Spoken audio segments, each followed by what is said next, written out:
So in this first question, we are given a random variable x, which is normally distributed. So that means we can use normal CDF to find probabilities. We're given that x bar is 20 and standard deviation is 2. We want to find the probability that x is greater than 16.5. Well, since it's normally distributed, that means the data is bell-shaped. So here's a picture of what that looks like. 20 is our mean in the middle. And then we want to know probability x greater than 16.5. So 16.5 would be over here to the left somewhere. And then we want the area under that curve to the right of 16.5. So since it's normally distributed, we can use normal CDF here. So normal CDF. And then remember, you enter the lower cutoff, which is 16.5. And then the upper cutoff, infinity, we're going to use 10,000. And then mean and standard deviation, 20, 2. Let's enter that in the calculator. So second variables, go to the distribution menu. We want option 2, normal CDF. Our lower was 16.5. Our upper, we're using 10,000. Mean was 20, standard deviation 2. 0.9599.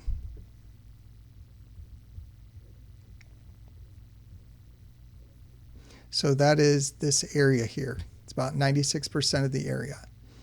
And then probability that the random variable is between 17 and 21.5. So have similar picture. We've got 20 in the middle. 17 would be down below the mean somewhere, and 21.5 above the mean. And then we want the area that's in between those. So again, we can use normal CDF.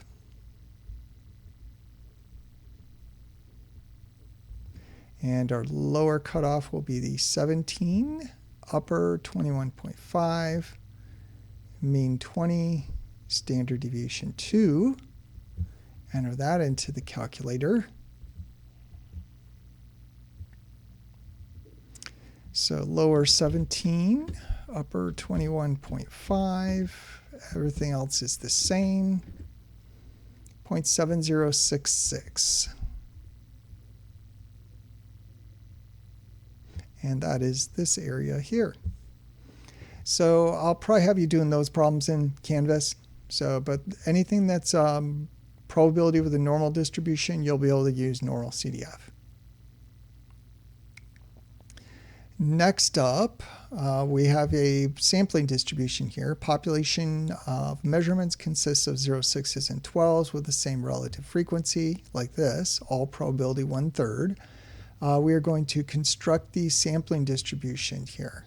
So the sampling distribution is a table of x bar versus probability of x bar. So sampling distribution for the sample mean for sample size of n equal 2. And then we're going to find the mean of the random variable and show that the mean of the x bar distribution is the same as the mean of the parent population. So first off, we'll construct that sampling distribution. So we want to list all possible samples, the means of those samples, x bar, and then the probability of that sample occurring.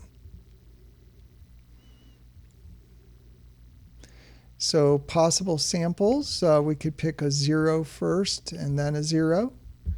Or we could pick a 0 and then a 6, or a 0 and then a 12. Or samples that start with 6, we could pick a 6 first and then a 0, or a 6 and a 6, or a 6 and a 12. Or we could pick a 12 and a 0, 12 and then a 6, or 12 followed by a 12. So we've got 9 possible samples there.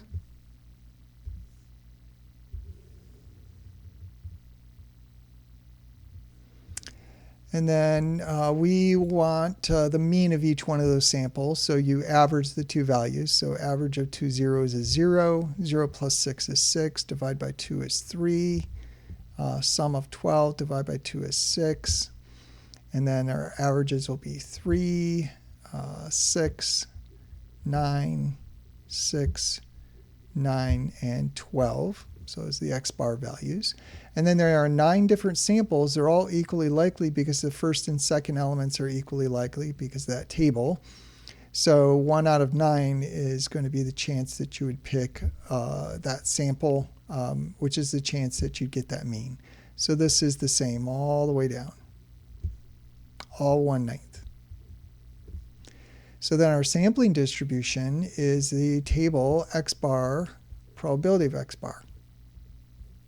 So we want to form that table.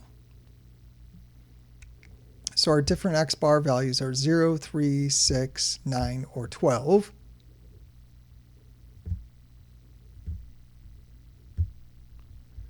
And mean of 0 occurs in 1/9 of the samples. Mean of 3, we've got 3 there and there. So 1/9 here and another 1/9 there. So 2/9 of the samples have mean 3. Mean of 6, 1, 2, 3 different samples, each a probability of 1/9. So 3 times 1/9, 3/9 of the samples have mean 6. And then 9, we've got 2 9s there. So step back down to 2/9 of the samples have mean 9. And then 1/9 of the samples have mean 12. And then we want the mean and then the mean of the X bar. So remember here that the mean is the sum of X times the probability of X.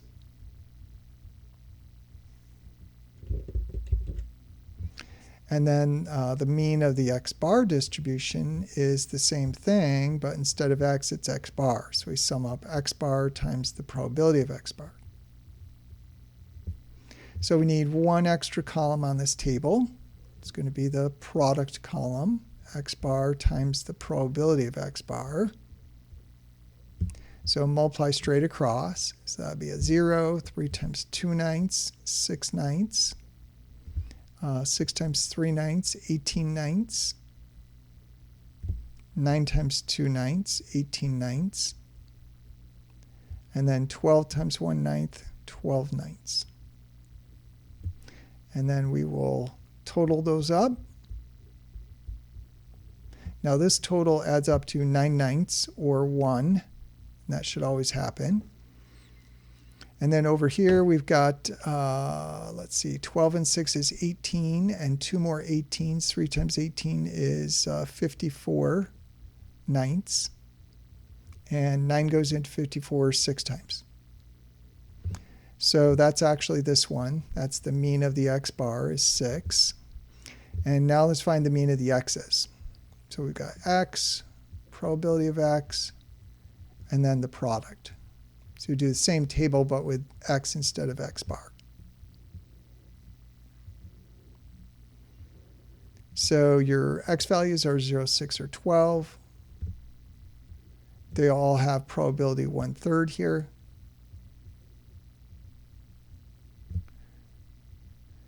And then we just multiply straight across. 0, 6 times 1/3, 6/3. 12 times 1/3, 12/3. We total those up. That gives us 18/3, which is 6. And that's the sum of the X, P of X column. That's this, which is our mean. And we see that these two are equal. Mu of X bar and mu are both equal to each other. So that's part B. So we're done with the sampling distribution.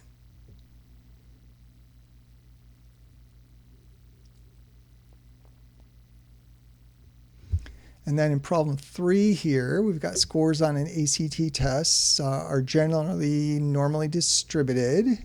So we can use Normalcdf for this question.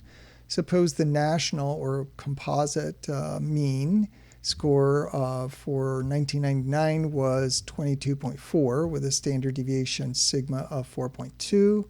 A sample of 150 test scores is taken. Find the following. The probability that the sample mean is more than 24. So this is asking what is the probability that the sample mean, that's an X bar value, is greater than 24. So that's not probability x is greater than 24, but x bar is greater than 24. So what we need to do is use the properties of the sampling distribution here. So first of all, our sample size n here, so we've got 150 test scores. So n is equal to 150. That is greater than 30, which tells us that the x bar distribution is approximately normal. So that means we can use Normalcdf. And then remember that the mean of the x bar distribution is the mean of the original distribution, which is the 22.4. But then the standard deviation of the x bar distribution, you take the standard deviation of the original, divide by the square root of the sample size, n. So this would be the 4.2, and we'll divide by root 150. So let's do that real quick. So 4.2 divide by a square root 150. So you got 0.3429 approximately. So this is approximately 0.3429. So then probability x bar is greater than 24. That's going to be a Normalcdf.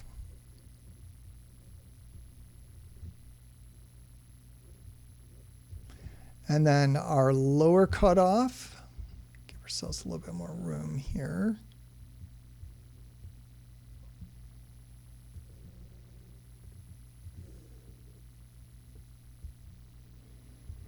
Lower cutoff is the 24. And then the upper cutoff will be infinity. We'll use 10,000. And then the mean, 22.4. And then the standard deviation, we have to use the 0.3429.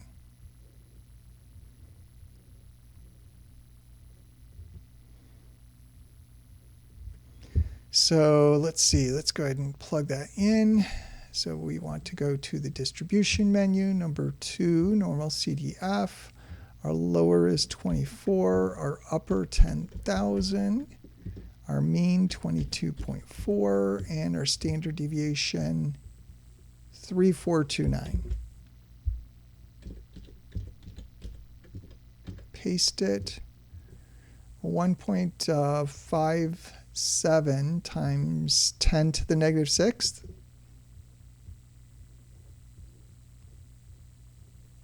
That's what that e negative 6 means. So this is a very, very small normal probability. This is actually equal to 0.000000157.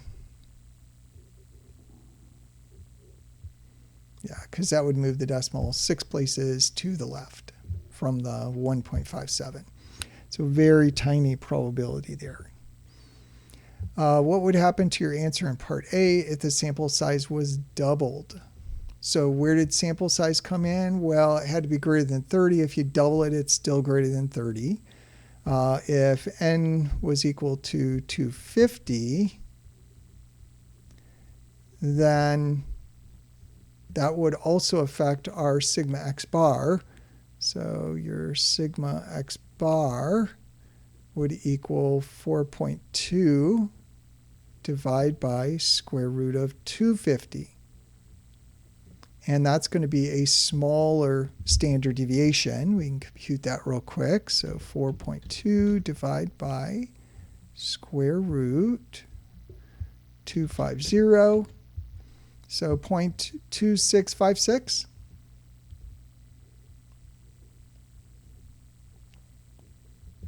So that means that these three numbers are going to be the same, but then the standard deviation is smaller. That should actually make this probability decrease. So then probability that x bar is greater than 24 is going to be still Normalcdf, and the first three numbers are the same. 24 10,022.4, but now our standard deviation 2656. Let's go ahead and enter that in the calculator. So second variables, number 2. Only thing that changes here is our standard deviation was 2656.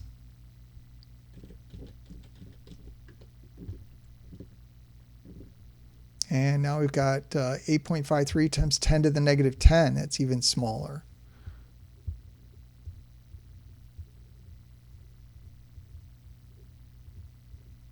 So it decreases.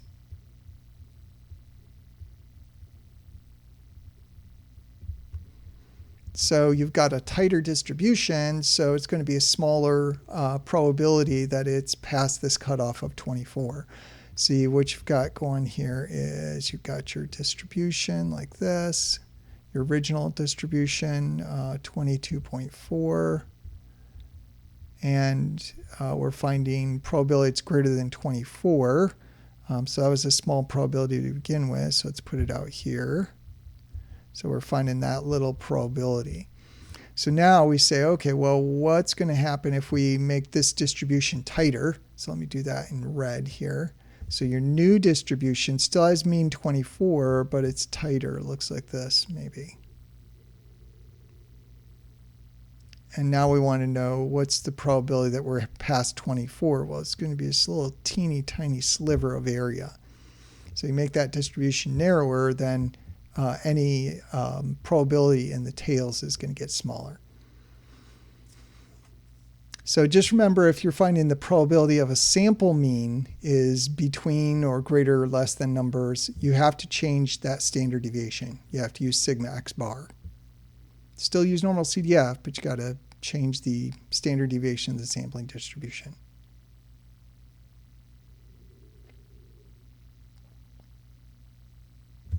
Next up, let's see, got a CDC study that is conducted to estimate the mean length. Going to estimate the mean length of the time that smokers in the U.S. have smoked cigarettes. A random sample of 75 smokers is surveyed. So let's see here. So n is equal to 75. That's our sample size. And the sample mean is 18.5, so that's going to be x bar. With a standard deviation here of 4.6, that is going to be S.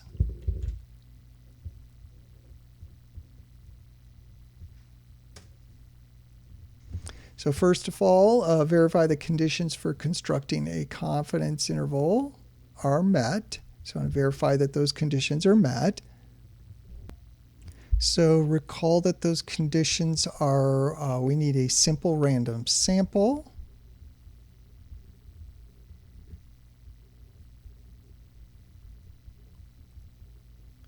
And let's see here, we have a random sample of 75 smokers, so that one is met. Number 2, we need our x-bar distribution to be approximately normal. Our sample size n is equal to 75. That is greater than or equal to 30. So by the central limit theorem, that means that our x-bar distribution is approximately normal. So that's our second condition. And then because of that, we know that the mean of the x-bar distribution here is going to be equal to the mean of the population, which is 18.5 is our best estimate. So this is equal to mu, which is approximately 18.5. And then the standard deviation of the x-bar distribution is going to be sigma over square root of n. We don't have sigma, but we have s. So 4.6 divided by square root of 75. And if you put that in the calculator, you will get 0.531 to 3 decimal places.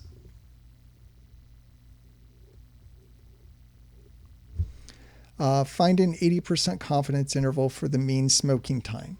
So remember here that our form of our interval is x bar plus or minus t alpha over 2 times s divided by square root of n. And we are using the t distribution instead of z here because we don't know population standard deviation. We know sample standard deviation. So our x bar there is 18.5 plus or minus. We are finding an 80% confidence interval. That means that our alpha is equal to 0.2, which is 1 minus 0.8. So that means that alpha over 2 is equal to 0.1. And then we want t sub 0.1, the t value with 0.1 area to the right. And that's going to be with degrees of freedom 1 less than the sample size. So that's going to be inverse t is how we get that, remember. And then you put the left area. So the right area is 0.1. The left area is going to be 0.9. And then our degrees of freedom are 74.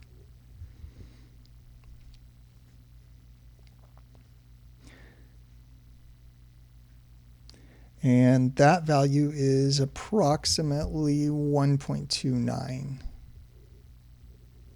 And then just a reminder here what we're doing.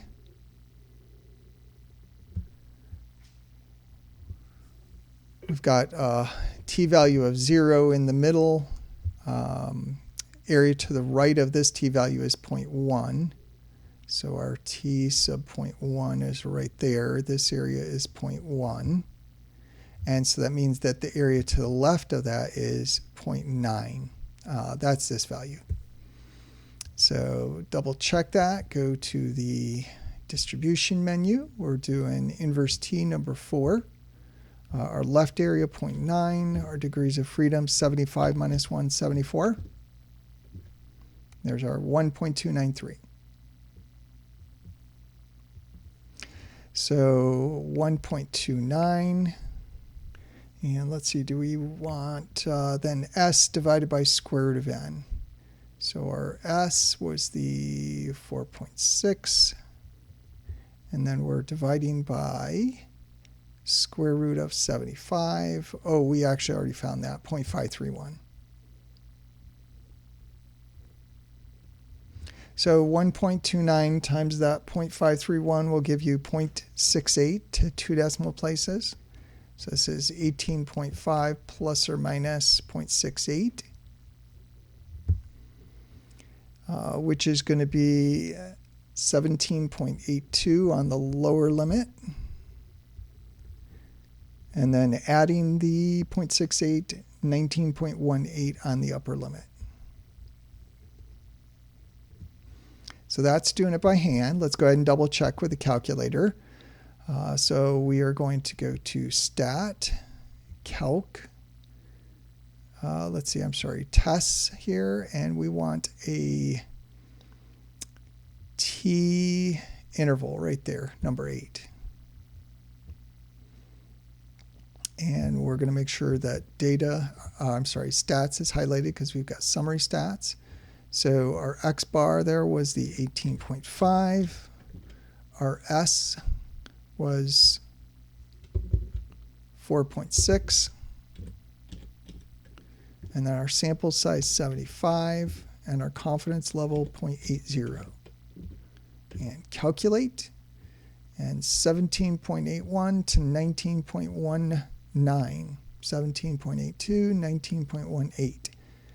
So we're getting a little bit of round off error, and that's probably because we rounded our t value here. So, but within 100th. Now, what does it mean to say that we are 80% confident that that population mean is in the interval above? So remember, that's going to be our interpretation. We're 80% confident that mu is between 17.82 and 19.18. So what that means is that if you take a if you take repeated samples,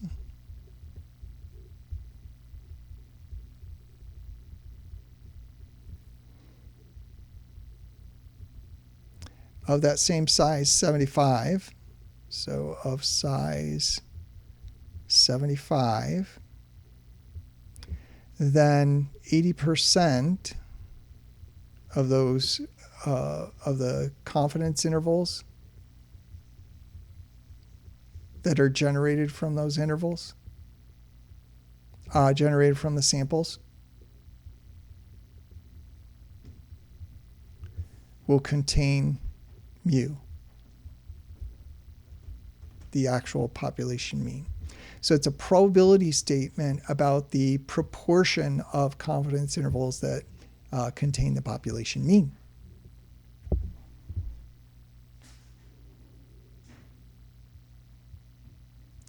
Next up here we have a random sample of 18 measurements with a mean of 6.3. So that's telling us n is equal to 18. X bar for that sample was 6.3. And standard deviation of 1.45. So that's going to be S is 1.45. And we want to know what conditions are going to be necessary in order to be able to construct a 95% confidence interval for the mean. So it's asking us about conditions here. So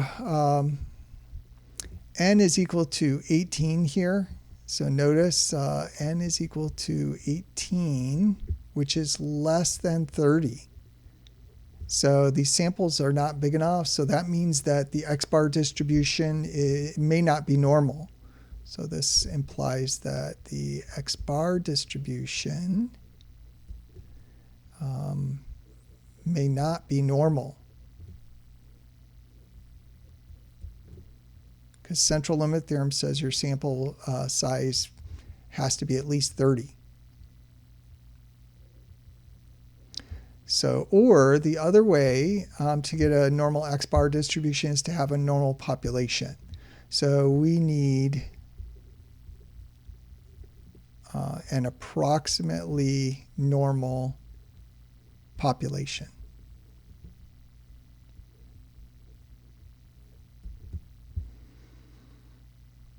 And then, of course, we need a random sample. So it was given that it's random sample, so we're all set there. The next thing is the x-bar distribution needs to be normal.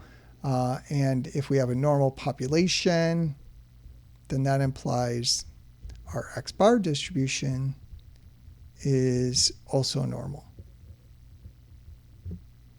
And that's what we really need. So if you got samples that are too small, you got to have an approximately normal population.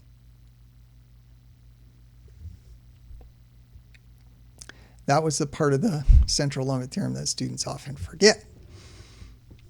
Problem number 6, surveys conducted to determine the proportion, so we're talking about proportions now, of Americans that approve of the way the president's handling national energy policy.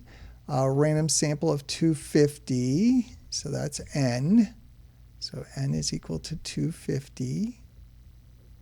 Are asked about the matter with 112 saying they approve. So that's going to be considered a success. So x is 112.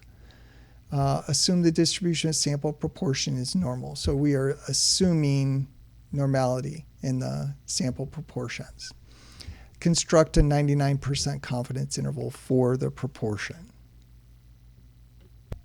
So recall here that a confidence interval for the sample proportion looks like, confidence interval for the proportion looks like p hat plus or minus a z-value, z alpha over 2, times the standard deviation of the sampling distribution for p hat. And that is p hat plus or minus z alpha over 2. And then remember that that sampling distribution, or that standard deviation for the sampling distribution, that's actually square root of p hat 1 minus p hat over n.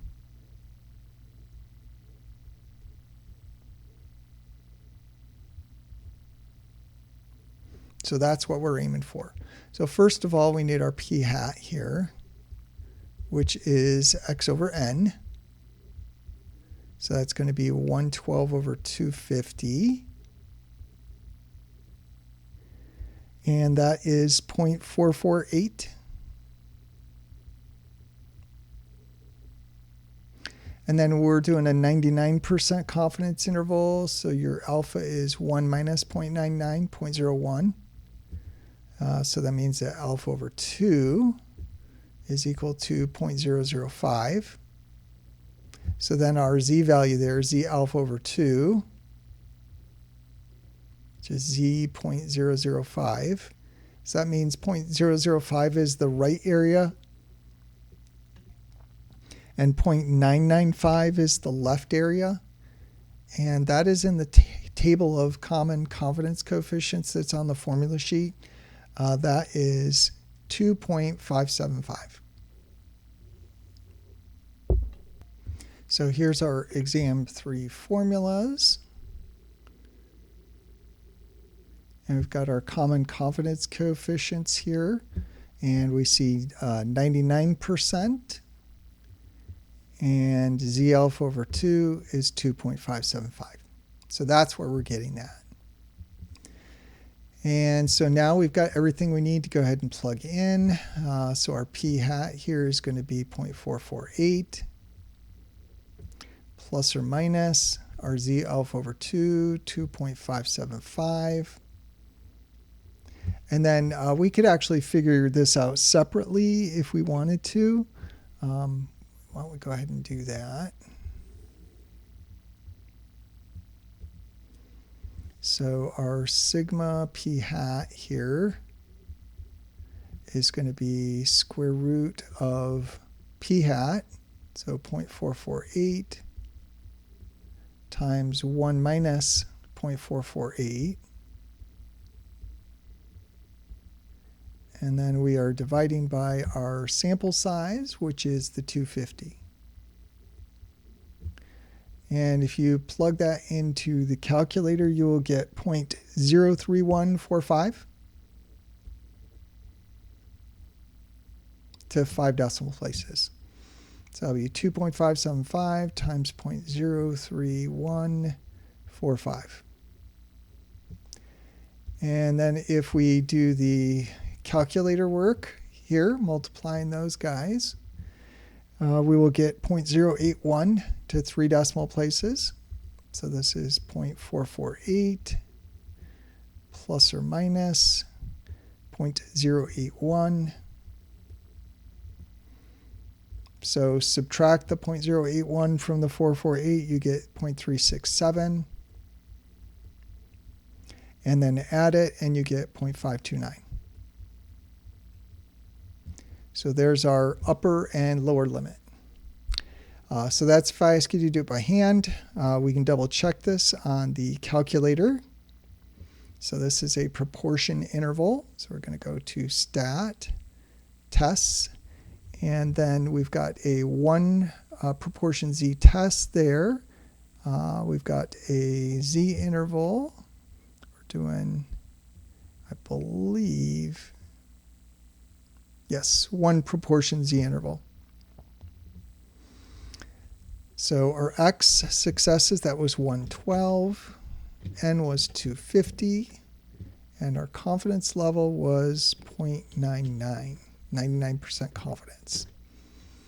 So 367 to 3 decimal places and 529.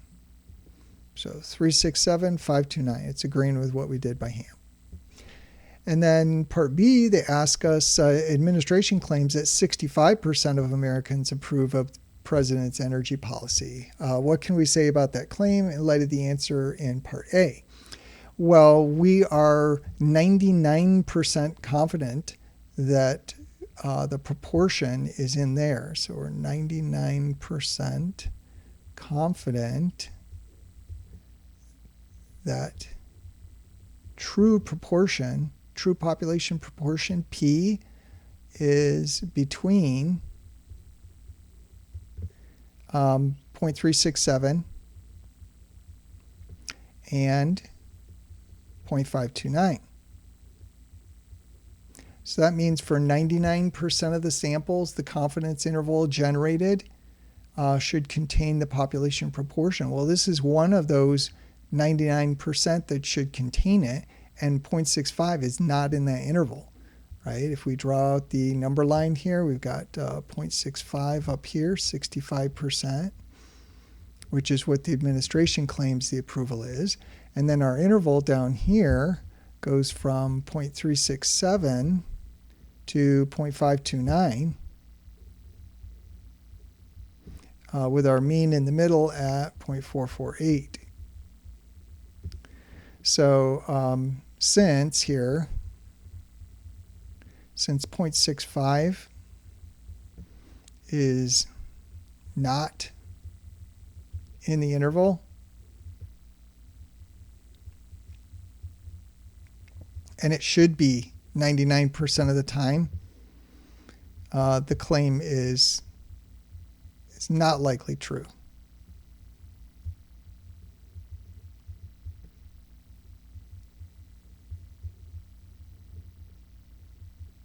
There's only a 1% chance that that would be true just by random variation in the samples. So we're 99% confident that the administration is wrong.